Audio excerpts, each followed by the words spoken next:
Welcome everyone. I don't know why a presentation about gastroesophageal reflux is always just after a meal. So for the next 20 minutes or so, I will talk to you about reflux and a little bit consensus and a lot of controversies. That's the layout of the presentation, and we'll start with a short introduction, telling you that the North American and European Society of Pediatric Gastroenterology and Nutrition published the first guidelines on diagnosis and treatment of reflux now 7 years ago, and we are actually working on an updated version. It's ready, it's in the phase of review, internal review, and will be published early next year. The American Academy of Pediatrics endorsed our 2009 guidelines in 2013 and said that, in fact, they endorsed it completely for the general pediatricians in the United States.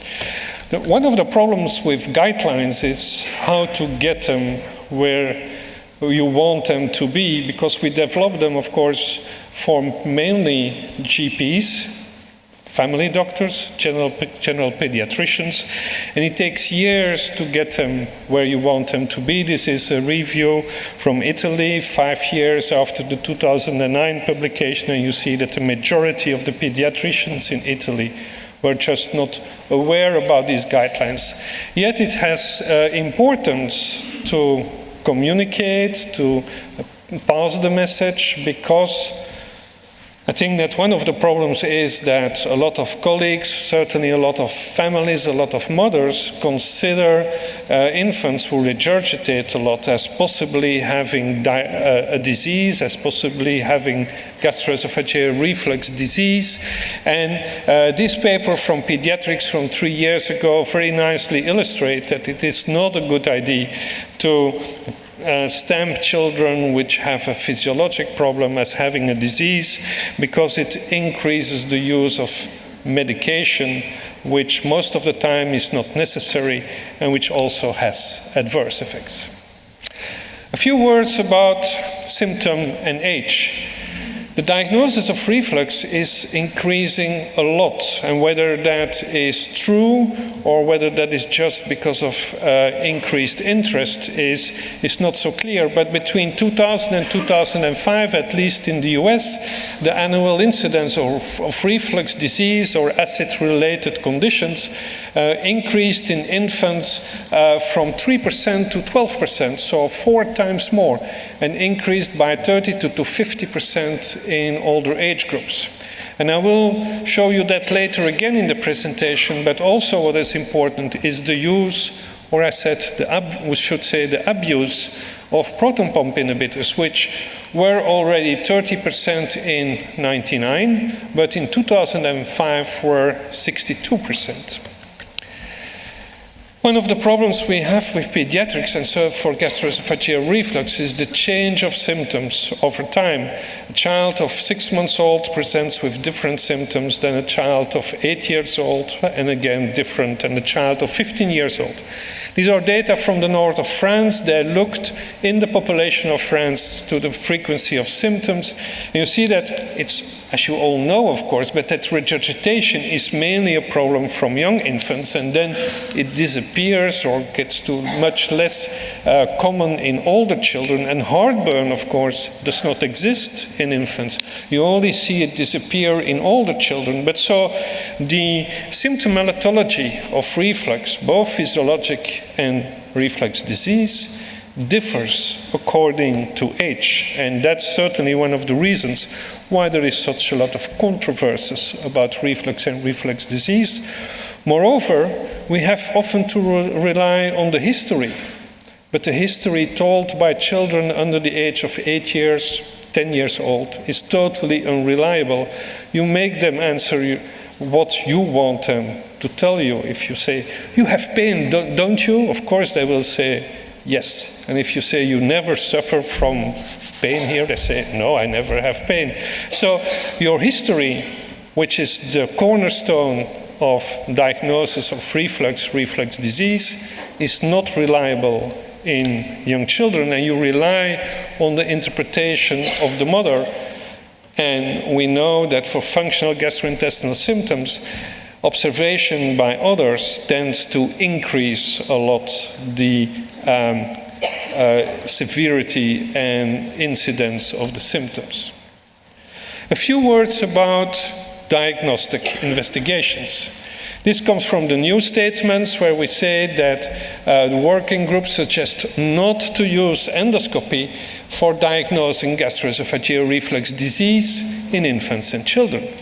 When you should use it, it's to exclude other diseases. So the working group suggests to use endoscopy with biopsies to assess complications of gastroesophageal reflux disease, such as esophagitis or eosinophilic esophagitis, in case an underlying mucosal disease is suspected and prior to escalation of therapy, but not to diagnose reflux disease.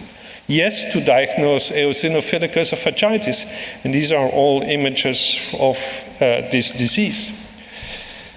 Radiology, which in a lot of small hospitals is maybe still the only investigation technique available, is not reliable, especially if you consider pH impedance as being more or less the gold standard.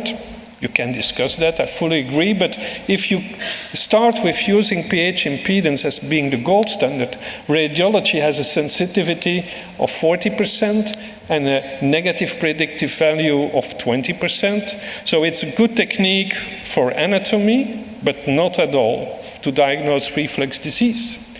pH monitoring. We use pH 4 as the cutoff, and then we are discussing a lot of the results are reliable or not. But pH 4 was chosen when the technique was invented, and the technique was invented in adults with heartburn who were sent to the cardiologist, and the cardiologist could not find anything. And then it was shown that pH 4 was the best cutoff. But we use pH monitoring now for many other indications than heartburn. And what about normal ranges for pH monitoring? These are two studies which were performed in our unit. They are quite old. But in the first study, we said, well, what's a normal infant? An infant is an infant that does not regurgitate. That's the red line. And then we thought, well, many infants do regurgitate. More than half of them regurgitate daily. So that definition is mainly too strict. And then we said, well, what's a normal infant? An infant is an infant that is not treated for reflux or reflux disease. And then you get the yellow line. Regurgitation is mainly a problem from the first 6 months. And you see, and that's the difference between in definition between the two normal population. And you see that your normal range totally depends on the definition from what you said before. That's the population that I consider as the normal population. A lot of infants do not regurgitate after 6 months, and then you see that the two lines are the same. And then there is the material that you use. This is a more recent study. We did the same 30 years ago almost, 25 years ago. But depending on whether you use glass electrodes or antimony electrodes or IFSET electrodes, your number, your reflux index in children measured at the same level, same patient, same moment, differs 50%, depending on the material that you're using. And then, of course, we use pH monitoring to see reflux in regurgitating infants, and then we are astonished that the pH monitoring is normal. But if you put two probes in that child and one in the stomach, you see that whenever that child drinks formula, your pH rises above 4. And so when the pH drops because there is regurgitation, it never drops below 4. So you see the child regurgitate, but your pH monitoring tells you nothing is happening. So that's because cutoff of pH 4 is maybe for a lot of indications not the best cutoff. And then we have now impedance. It is probably more than just a graphic difference. It measures all kinds of reflux, acid, non-acid, liquid, gas, mixed. measures you the number and the percentage of reflux episode, the height, the time of bolus exposure, reflux and bolus clearance time, symptom and reflux correlations. One of the major differences between both techniques is that impedance measures you bolus clearance, pH measures you chemical clearance. Chemical clearance takes much longer than bolus clearance. So you have no correlation between findings of duration of reflux disease between impedance or pH monitoring, because it measures you completely different things. And then we know from data from adults that the level of the baseline is a very good predictor for the existence of esophagitis. But in young children, again, our baseline is depending on the age. So makes it very difficult to use this kind of parameters in children if according to age your parameter changes. And then young children mainly drink milk, and so we are often interested, is cough now associated to acid reflux or non-acid reflux? And then you're looking at the different ages, and then you see that in young babies, 70% of the cough episodes are related to non-acid reflux, while from the age of 6 months onwards, it's mainly acid reflux, but probably because of different feeding and there the association between coughing and reflux moves from acid to non-acid. What comes out from this review is the same for children than for adults, is that reflux in general may precede coughing, and in general coughing does not induce gastroesophageal reflux. So overall, which techniques do we have? You have questionnaires, but I showed you that in young children there are limitations. So if the evolution is not as you expect, know that your history may be unreliable. Radiology is good for anatomy, scintigraphy, maybe for respiratory symptoms, but it's not recommended at all. Ultrasound, it's not recommended. Endoscopy for esophagitis and differential diagnosis. Manometry measures your pressure, but not reflux. pH-metry for acid reflux, impedance, acid and non-acid reflux. And then the definition of adults, in adults for reflux diseases, you give them 2 weeks PPI. If they tell it's better, you have your diagnosis of reflux disease. No investigation at all. We don't have that in children at all. There is not one study done. Again, for the same reason, history would be unreliable. What about the management? Management in young infants. Prescription of proton pump inhibitors, I already alluded to that. What happens in Belgium? Several-fold increase in 12 years' time. So an enormous increase of prescription of proton pump inhibitors, and that's worldwide the case, especially in young children. And what's the evidence that it helps? This is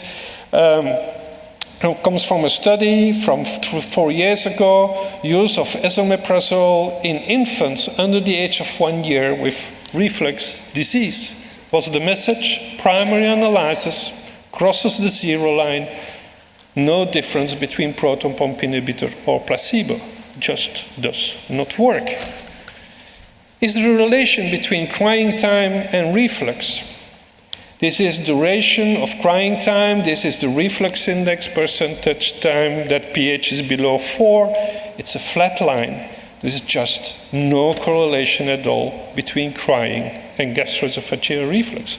Yet a lot of colleagues prescribe proton pump inhibitors for crying babies because we think it's pyrosis. We think it must be something reflux hurting, but the evidence is not there. So we looked also at the published literature and came to the conclusion that despite there are, I think, around 7 placebo-controlled trials with proton pump inhibitors compared to placebo in crying infants, the answer is very clear-cut.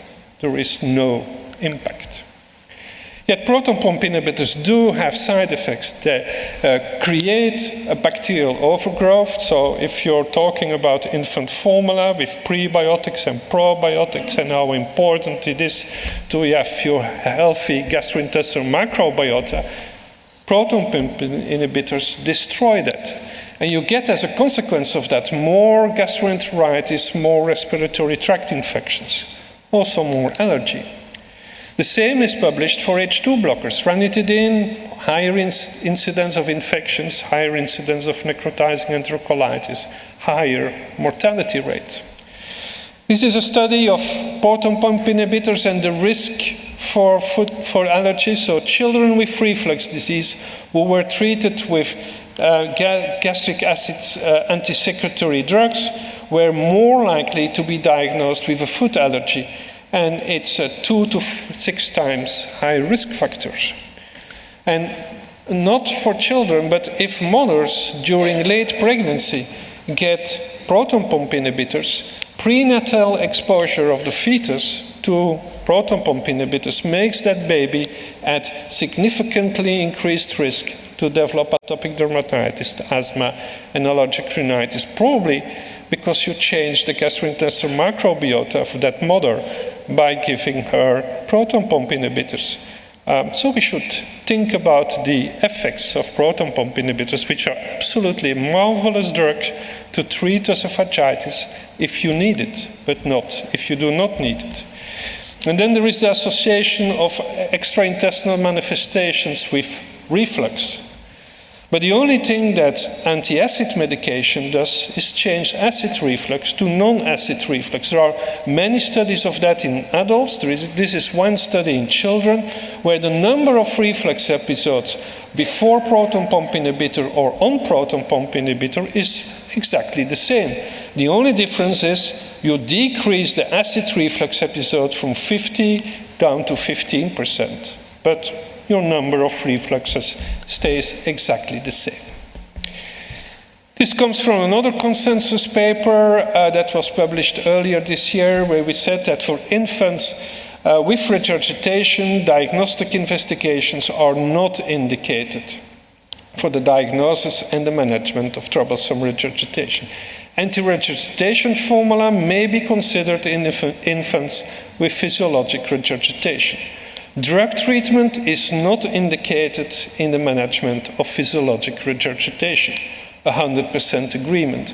But drug treatment is not indicated in the management of physiologic and troublesome regurgitation. You see, we still reached agreement, but to a much lesser extent than the physiologic regurgitation, although the evidence is there from literature, from the studies with proton pump inhibitors in infants with esophagitis, in infants with crying, that it does not help. I will not go into detail in this algorithm, which comes from the same paper, but the message I wanted to give is in the published algorithms how to manage reflux in infants under the age of 1 year is no investigation recommended and not one drug recommended. It's all about explanations, dietary measures, and anticipatory guidance. What about the older child? Just to stress that there is currently no evidence to support the routine use of anti-reflux medications in the treatment of poorly controlled asthma of childhood. And yes, you will find studies which show that there is a relation and there is an improvement. But if you look in details in these studies how the patients were selected, they most of the time had also reflux symptoms. They most of the time had heartburn. And if you have symptoms of reflux disease, you need, of course, to treat the reflux disease. But respiratory symptoms on itself, there is no data in literature to show that reflux treatment may be of any benefit. And then, of course, the older the child gets, the more the therapeutic approach becomes equal to the approach in adults. One other thing to consider about proton pump inhibitors again is okay, my Dropbox is full, is the way how you administer. Because this is just one study to show you that bioavailability and the metabolism of liquid proton pump inhibitors is different than that of the capsules. Special groups, only 1 or 2 slides. because with no time to go into that, all what I said is for the healthy infant, the healthy child, or the guidelines are for the healthy children. There are, of course, special groups with more severe reflux which should be dealt differently. So it's those with neurological impairment, it's those with esophageal or other anatomical disorders, esophageal atresia, those with chronic respiratory disorders, mainly cystic fibrosis, preterms, obesity, and certain genetic disorders. That brings me to conclusion. Lifestyle changes are emphasized as the first-line therapy in both reflux and reflux disease, whereas medications are explicitly indicated only for patients with reflux disease. And I hope I convinced you that the infant is different from the young child, which is different from the older child, which is different from the adults. And this comes from the recommendations from the American Academy of Pediatrics. What we also said in our 2009 conclusions, and it will not be different in 2017, is that there is no single diagnostic test, unfortunately, but it's true, that can prove or exclude extraesophageal presentations of reflux disease. And this conclusion remains also true in 2017, that in many cases, the clinician, you, must make management decisions based on inconclusive diagnostic studies with no certainty at all regarding outcome. And again, much too complicated to go into detail. These are the 2017 guidelines, the algorithm which will be published in there. But for infants with suspicions of reflux disease, notice again, no investigation, no drug is mentioned. And for the older child, it's again mainly no investigation. It's recommending diagnostic acid suppression, as in the adults, up to 8 weeks, mainly because of our North American friends who claim they cannot see children for a second time after 4 weeks. That is too short to organize themselves. I think personally that 2 to 4 weeks is more than long enough to see if there is improvement or not. But so it's the same as in adults, so it's for the older child with typical reflux symptoms. If the child does not improve, you do endoscopy. If that's abnormal, you treat accordingly. And if that's normal, you do a pH impedance, and that's the only 2 techniques which are then recommended in the workup of the older children. I would like to thank you very much for your attention.